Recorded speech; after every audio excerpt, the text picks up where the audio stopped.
Welcome back to the Dwelling Collection here at Melrose. And Ken, I'm so glad you could help me here in Las Vegas to talk about this really hot new look with these dried botanicals and the proteas, because I don't know that much about proteas, but you are going to help me out with this. Well, LeAnn, that was my background. I was in the floral industry for many, many years, so that's my expertise.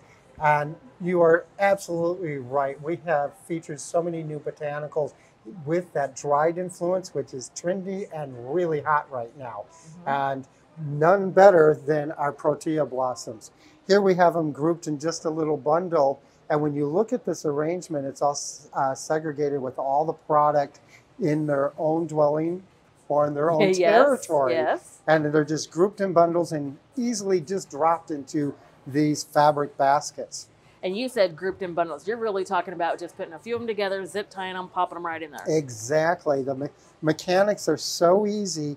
But what I really enjoy about the Protea with all the dried looks is that the Protea gives you a main focal point where all the other dried product is very linear. So you get all that linear thrust of that burst or that phoenix effect where it just jumps out of the vessel or the container, but then the Protea will ground it and give you a focal point. Well, I can't help myself. I have to touch the plumes every time I'm here. I like to do it because it's soft. But you know, when I look at the Protea, one of the things is I think it looks like a very complicated blossom. But you were telling me a little bit about, well, where do you find Proteas anyway in nature? Well, Proteas, it's surprisingly, but there's well over 100 different species of Proteas.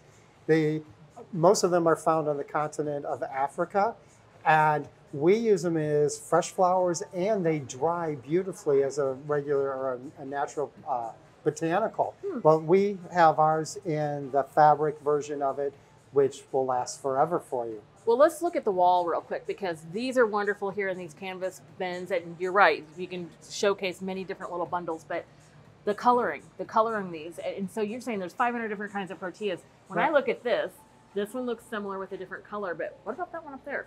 Well, that one's a different variety, and it's in the green state. Most of them come out in green, and as they dry or mature, the flower petals or sepals on them will change colors on many of them. There are so many different varieties. There's the King Protea, which is a very, very large blossom. The Queen is a little smaller. Then there's Pink Mink.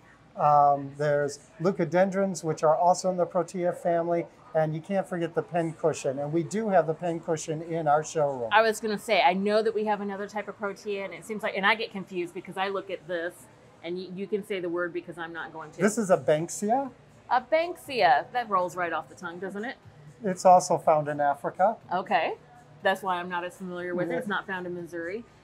But some of these Proteas, they have a very different look, and you talked about the pen cushion one. Can we go over and take a look at those? Absolutely.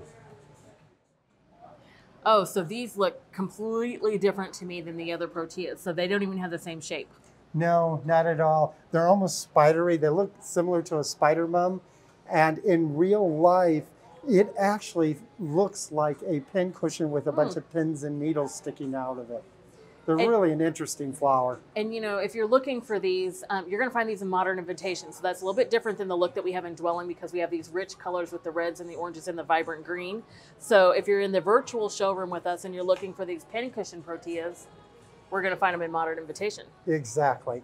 Or in Atlanta, I believe they're grouped in our floral wall in the garden section. We have all of the blossoms all together there.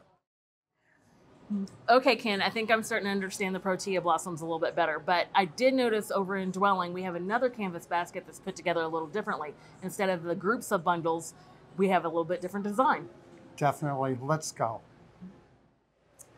In this basket with the Protea, we've done a different treatment with the design aspect. The other one that I shared with you earlier, they were all grouped and bundled together. These are separated and just put in a level plane across the top of the basket, which is interesting for two reasons. One, it creates that plane effect. And secondly, it allows you to see the basket without a lot of things covering it. And this treatment or this design technique is called pave. Oh, nice. I really like the way this looked. I would never known what it was called. Now, we did talk a little bit about vessels. We talked about making sure that you have you have to have a basket like this. If you're going to sell this in your store, if you're a florist and you want to have some arrangements like this, you've got to have the vessel that fits the different botanicals. And so we have a lot of really good vessels this year that came into the dwelling collection, whether that be the tall linear vases or some of this pottery with the narrow throat. Let's talk about the containers real quick. Containers, especially in dwelling, as you just hit. We have them in wood. This is a natural wood piece that's got a beautiful finish on it. Several different styles, some with metal legs, some without, some with that narrow neck, as we said is trending and very popular right now.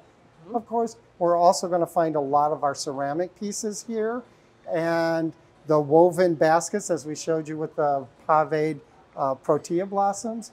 But there's so many different things here, and one of my favorites is behind you, Janet, that if you pointed out, I love those two pieces. I do too. They are natural hollowed out piece of wood, so they have some stability with weight, but I really like that whitewashed effect on it. I do too, but it's not just that, it's not rustic, it's a little bit more polished. It's almost marbleized, and I think it adds that additional value to it. Yes. So when you are looking for your dried floral arrangements this season, make sure that you talk to your Melrose sales rep about picking up the right vessels to showcase them.